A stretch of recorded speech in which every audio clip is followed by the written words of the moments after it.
uncertainty over the state abortion ban taking effect, another Trump indictment, plus Mike Pence stumps at the state fair, and more. From the television studios at WFYI, it's Indiana Week in Review for the week ending August 4th, 2023. Indiana Week in Review is made possible by the supporters of Indiana Public Broadcasting Stations.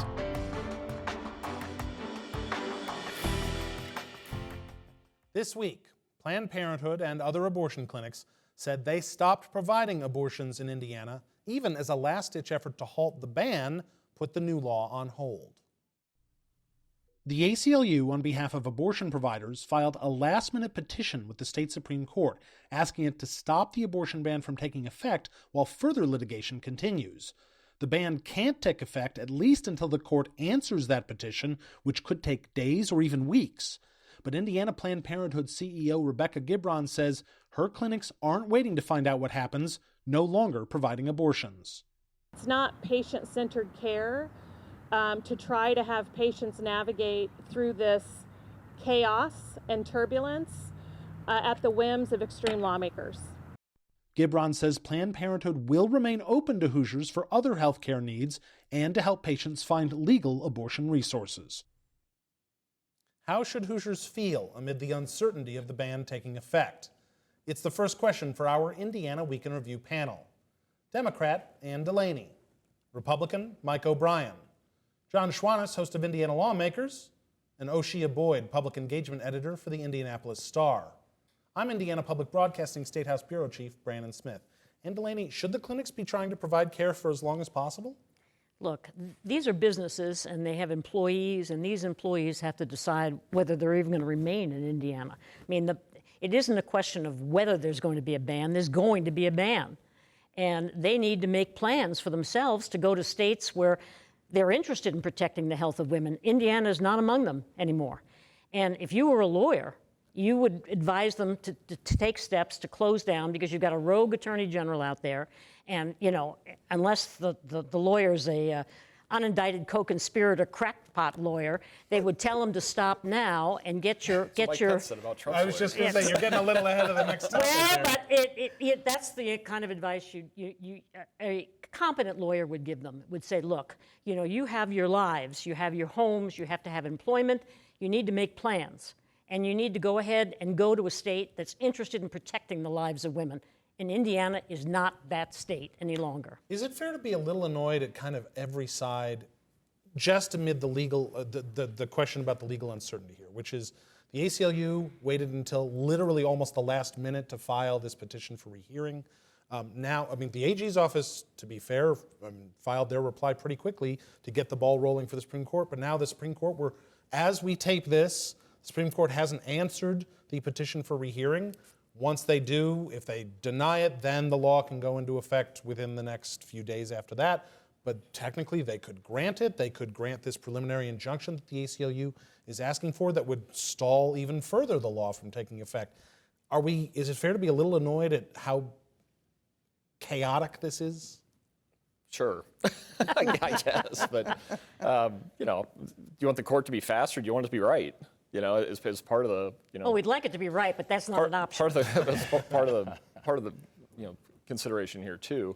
Well, they exercised all the options they could, and what the timing of which, I mean, of course there's politics around this. Of course there's greater attention at certain times around this, and the ACLU clearly coordinated that effort. But they're also running out of options, right? There is going to be an abortion ban in Indiana, whether it's less limited than this one, but there's going to be some kind of abortion ban. Whether it's completely thrown out and the legislature comes back, these aren't close votes in the Indiana General Assembly on with putting an abortion ban in place. So I think they're doing what they can, but Ann's right. There's going to be an abortion ban in Indiana. For 40 years, nearly 50 years, we saw a national constitutional guarantee of abortion rights from the Supreme Court.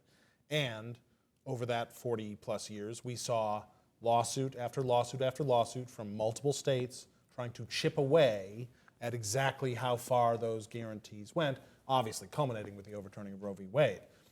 Are we now facing a scenario in Indiana where, because the Indiana Supreme Court acknowledged that at least some abortion rights are guaranteed by the state constitution, even if perhaps relatively limited, are we looking at lawsuit after lawsuit after lawsuit in the months and years to come, trying to figure out exactly what that means? That may be the one given in this whole cloudy scenario. You know, the notion of chaos and confusion clouding this issue has basically been the state of affairs ever since the Dodens decision came down. We had confusion over what the federal government could and couldn't do in terms of ensuring that there would be mail order delivery of medications, abortion medications, and then there were states saying, wait, you can't do that, even though it's a federal agency and interstate commerce, et cetera, et cetera. Then you have confusion on the part of healthcare providers about what constitutes the health of the mother. Is that mental? Is it physical? How dire does the situation have to be before we can actually render care? The confusion is the name of the game here, and chaos, for better or for worse, is the name of the game. And I don't see that changing anytime soon, because either in the state or at the federal level, because we'll see more states put this issue to voters, whether they want to or not. Voters in many ballot initiative states have taken it upon themselves to say, we want this on the ballot. And that will change the dynamic.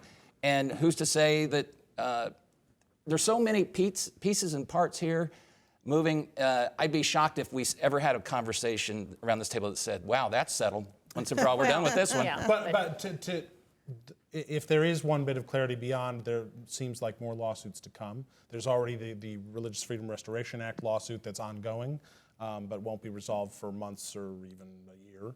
But if there is one clear thing, it's that Hoosier women and pregnant people are left in the middle with not a lot of options. Is that right? Yes, and confused on what's going on. I would assume a lot of just regular women, everyday women, have no clue what to do now, what to do, where to go, where can I get help. I'm assuming doctors are confused. And you took the words out of my mouth. Chaos is the name of the game. I think we've just created a situation where everybody's just kind of like, what do I do? Where do I go? Planned Parenthood does much more than abortion care. So, is Planned Parenthood open? That's what they're going to start saying. Is Planned Parenthood open at all? So this is, and I think everyone's right. We're going to see lawsuit after lawsuit forever. I don't think we're ever going to be done with abortion. If you wanted to do a compromise, though, between the people who think that abortion should be completely illegal and the people who think it should be absolutely legal, you could pass a law that said anything after 20 weeks, abortions up to 20 weeks. Which is what Indiana had. What we should have had, but this stuff about 4 weeks or 10 weeks. Kyle Walker You don't even know. You don't even know you're pregnant. You don't even know in 4 Kyle weeks. Walker, a Republican in the state Senate, had a 15-week proposal, which I think. Did it get heard? No. Yeah. Well, the amendment got heard, but. Amid the chaos, this, in a bizarro kind of way, does bring clarity in one sense, and that is women to this point have been confused in that, gee, I thought the General Assembly enacted a ban, but I see these places are still open. They may not be following every twist and turn of the legal process. And so to them, they're saying, well, that wasn't so bad. They had a special session and it was this controversial bill. We were the first in the nation with a ban, but life goes on. Everything seems normal. Just wait. Well, my point is, now for the first time, Hoosier women will see the effects of a law that was enacted before. So, this is the first time they will have actually seen the byproduct and feel it. Yeah. Yeah, but it's also, we're going back to what it was before, which is a class issue. Women in Indiana are not going to not have access to abortion. Poor women in Indiana are not going to have access to abortion. right. That's what But we've never tried to figure out. That's Well, right. there is absolutely that part of it, but you also have women who are in crisis, whether they're carrying twins and one of them is Sure. dead, No, I or understand you're in an atopic pregnancy, and they're going to be forced to go someplace else because Indiana won't be able to care Well, for that's them. the thing I think no one has really discussed well, is that people who are not doctors cannot think of every feasible situation that could occur. That's right. When you're pregnant. Pregnancy is risky. Absolutely. Even at the healthiest, pregnancy is risky, and all kind of things can happen. Even doctors can't think of every conceivable And that's actually going to be, I think, what a lot of the litigation settles on, which is exactly what do we mean when we say serious health risk and life and all that. Yeah, and you can be sure that Rokita will ride in on that white horse of his and say every single time it wasn't endangering the woman's life or health. Former President Donald Trump was indicted this week for a third time, this time on 4 counts related to efforts to overturn the results of the 2020 presidential election. Trump was charged with conspiracy to defraud the United States, witness tampering, conspiracy against the rights of citizens, and obstruction of and attempt to obstruct an official proceeding. Some of the latest charges relate to the pressure Trump allegedly put on his Vice President Mike Pence, wanting Pence to refuse to count certain electoral college votes. Pence, responding Wednesday to the latest indictment, said he had no authority to overturn the 2020 election results. He says Trump asked him to make an unconstitutional decision on January 6th, and he refused. On that day, President Trump asked me to put him over the Constitution, but I chose the Constitution, and I always will. Trump remains the clear frontrunner for the Republican nomination for president. Mike O'Brien, this feels a little crazy to ask, but does the indictment of a former president on conspiracy to defraud the United States just not matter much politically at this point? It hasn't so far. It's actually mattered politically to his benefit to this point, the indictment bump, right? Nixon's like rolling over in his grave, by the way. He's like, Can't believe this is happening. that happens today. Nixon's not resigning. I got that. I can tell you that. But there was a new poll out yesterday. Reuters did a poll on Republican primary voters, and if he was convicted, it seemed to be a turning point for some. 28% still said, "I'm voting for him no matter what. I don't care what happens," because they think this is all politically motivated, and he didn't do any of this stuff. But 51% said no, they'd vote for somebody else. Now, the problem with the somebody else is you're scattering 51% of the vote across 10 different people, so you can easily win a primary with 28% of the vote in that context if they don't start consolidating this field and doing it well in advance of Iowa and those early primary states. So I'll ask a version of the same question I just asked him, which is, at this point, do these indictments matter to Donald Trump in a negative way? Oh, I think among general election voters, obviously not so much among Republican primary voters who don't That race care. still looks tight because Biden's so Yeah, but that's early. That's early. Well, you know what? Trump isn't a lot younger, and he's been rode a lot harder. But the issue here, it seems to me, is not just the thing that frustrates me about Mike Pence in this is he did the right thing on January 6th, okay? And if he wanted to be a profile in courage, he should have stood up and said, I did the right thing, not just because it's constitutional, but because it is the right thing. And what Donald Trump wanted me to do, to steal the election from Joe Biden, which is what he wanted him to do, was wrong. And it subverts democracy. And this is a democracy, and the people have spoken, and he exhausted all of his legal challenges. What were there, 50 or 52 of them? He lost every single one. And he still tried to subvert the election, steal it from Joe Biden. And if Mike Pence had stood up then and said that, he'd be the same kind of profile and courage that Liz Cheney is. Probably would have cost him the nomination. Yeah. But threading this needle the way he's trying to do, saying, well, I did what was right. Okay, he tried to get me to do something else, but I couldn't do it because the Constitution didn't allow it. But, but he's a good guy, which is what he's been doing for the last 2 years. But he's it's standing crazy. strong on it now. When he is strong back then. I will say this. This week felt like, for Mike Pence at least, a shift in tone when it comes to the stuff with Donald Trump, question. where he has been much more. Like, I agree that up to now, he had been trying to walk that line a little bit more, saying, what I did was right, but I'm not going to throw Donald Trump under the bus completely. It felt like that started to shift. When your notes are going to be on a giant poster board in a federal courtroom, you start acknowledging that the truth's coming out. But if he had told the truth, if he had told the truth back then, you probably still wouldn't have a majority of the Republican primary voters believing that liar. I'm not. Let me ask them. That's the question I'm going to ask you. Do you think if Mike Pence had taken the tone he was taking this week a lot sooner, would that have made a difference to the average Republican voter? I don't know, but I think it could have. I think it could have turned the tide for people to understand, okay, this was more serious than what we thought it was. He's been pretty wishy-washy this whole time with not wanting to really rock the boat because he wasn't. It looks to me as if he knew he was going to run and he didn't want to hurt his chances until now he's out there and he's like, okay, I have to actually be forceful about, because now he's talking real strong. Before he was talking a little passive, a little quietly, just, and then like you said, stand on the Constitution. Why not just stand on, yes, that, but also it wasn't the right thing to do for the country. he didn't say any of that stuff. Is this also perhaps an acknowledgement of Mike Pence that you're not going to win over Trump voters? You're just not. There's nothing you can say or do that's going to win over those hardcore Trump voters if they don't vote for Trump. So maybe I got to find a new path. Yeah, the two little figures, if you think of this in a cartoon way, whispering into his left and right ear, one would be the good citizen and the good steward and good leader following the Constitution. The other one is just the cold calculus of politics. These are people who wanted to hang Mike Pence. Remember the chant? Quite literally. Quite literally. Quite literally. They built the gallows and everything. So he was not going to win them over. They saw him as a traitor and a defector. So that was not going to be a path, the lane, if you will, that pundits like to talk about. There was no lane there. At least this is a lane. And now, there are other people in that lane with Chris Christie and Asa Hutchinson and Will Hurd and a few others.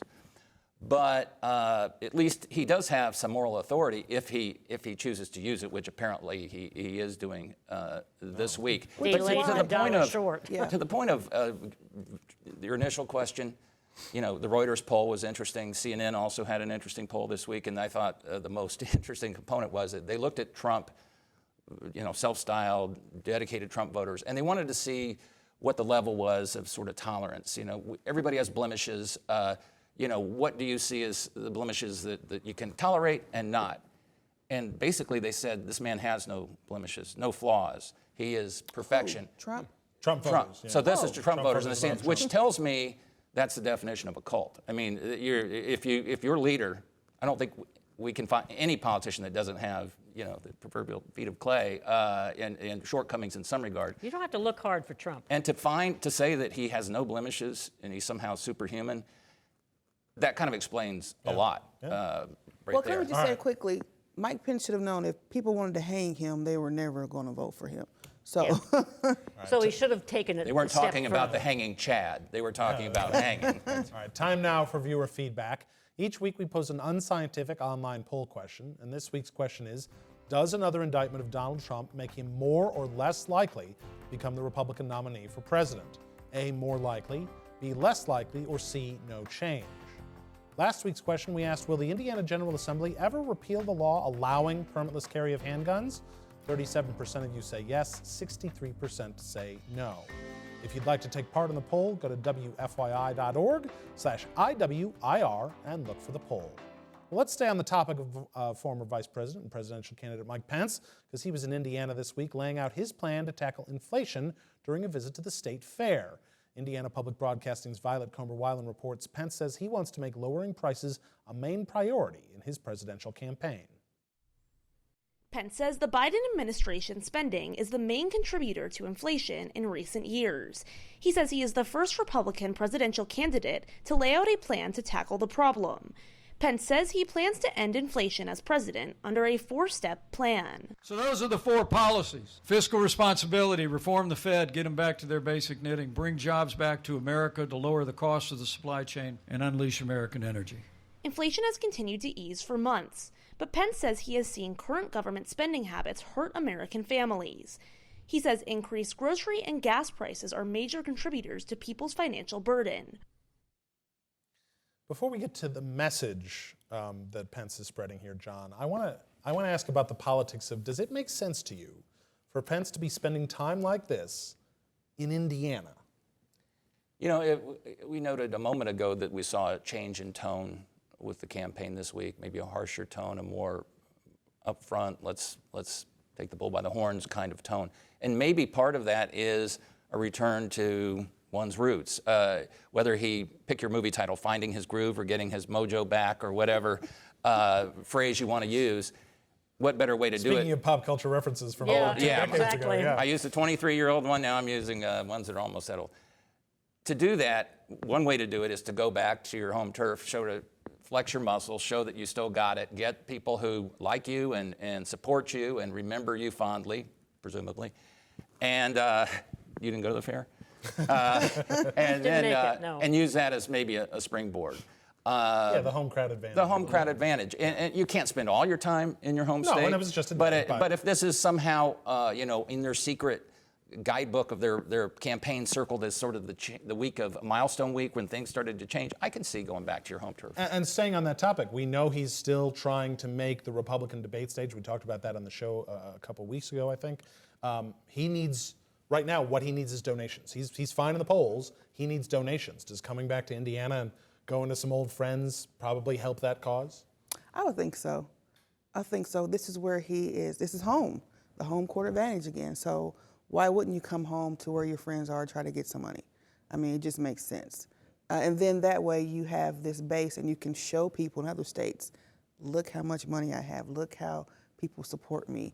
They think I have a chance here. Let's talk about the message then. He's right in that he's the only Republican candidate right now with a more detailed plan to try and lower inflation, although inflation is coming down. So let me ask you from a strategic standpoint, by the time, if he wants to be the nominee, by the time you're running against Joe Biden, against whom this message would presumably work the best, is this still going to be an effective message a year from now? No, because inflation's going to be down. Unemployment is at a record low. He's already fixing the supply chain issues. I mean, he's going to have to find something else to talk about or gripe about. He's certainly not going to talk about fiscal responsibility in the context of repealing some of the ridiculous tax breaks that Trump's group passed. So I don't know how he's going to get the fiscal responsibility part of this equation.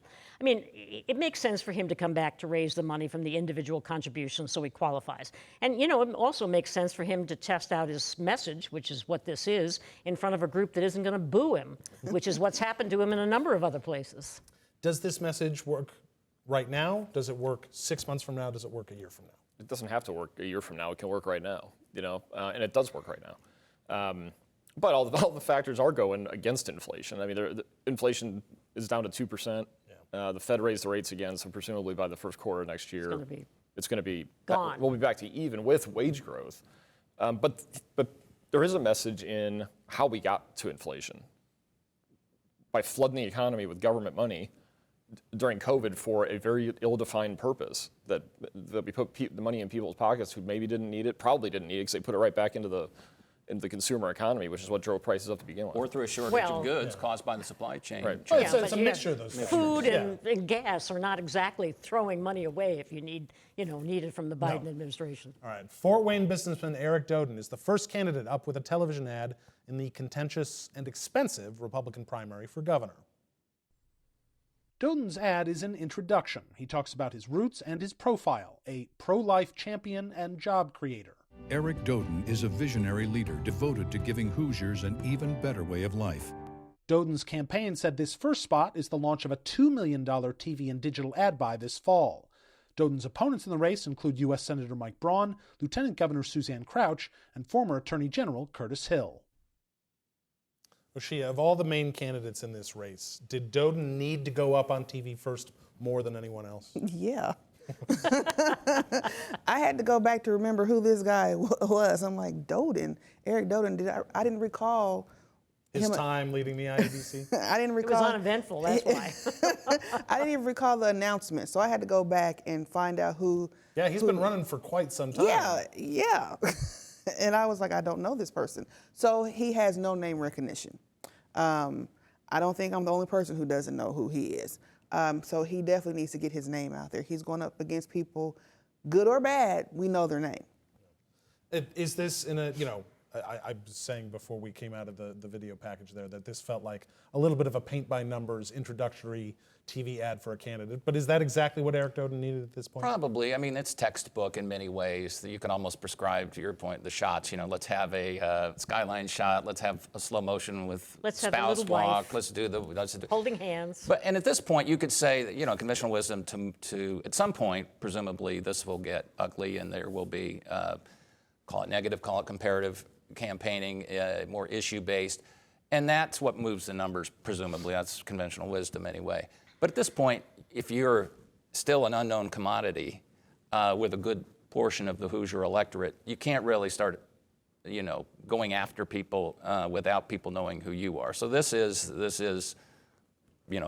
politics 101, politics for dummies even. Not that he's a dummy, but I'm plugging the book whenever I can. Thank you. That this is, you do a spot, a biographical spot that makes you look like a true blue all-American apple pie kind of guy. Eric Doden, as I mentioned, has been running for governor for a while now. He's been doing the grassroots work up to now, getting out, going to these local Republican events, trying to build up the exact people you need to vote for you in the primary, at least. $2 million ad buy into the fall with this is the start of. Is that a good use of his money at this stage? Well, yeah, if it's limitless, which it is for like 3 of these guys. I've got kind of a radical idea on the approach for either him or Brad Chambers, and only those 2 guys I think can use it. And you look at all of them, it's hard to tell the difference, right? They can't all be pro-life, all be pro-gun, all be, checking all these boxes, right? But yeah. Except Brad Chambers. I don't think so, or Eric Doden. I think these are pretty moderate guys, and in a 5-way primary, the right strategy might be to own that base. Win the Eric Holcomb win. Yeah, I'm not for criminalist carry. I'm not for abortion ban. I'm not for any of this stuff. I'm your Mitch Daniels guy, and you pull 25% of the vote from the people that have had enough. All right, that's Indiana Week in Review for this week. Our panel is Democrat Ann DeLaney, Republican Mike O'Brien, Jon Schwantes of Indiana Lawmakers, and Oseye Boyd of the Indy Star. You can find Indiana Week in Review's podcast and episodes at wfyi.org/IWIR or on the PBS app. I'm Brandon Smith of Indiana Public Broadcasting. Join us next time, because a lot can happen in an Indiana week.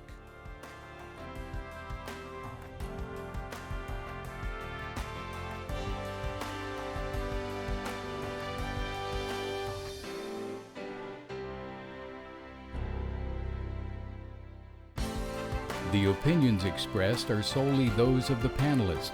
Indiana Week in Review is a WFYI production in association with Indiana's public broadcasting stations.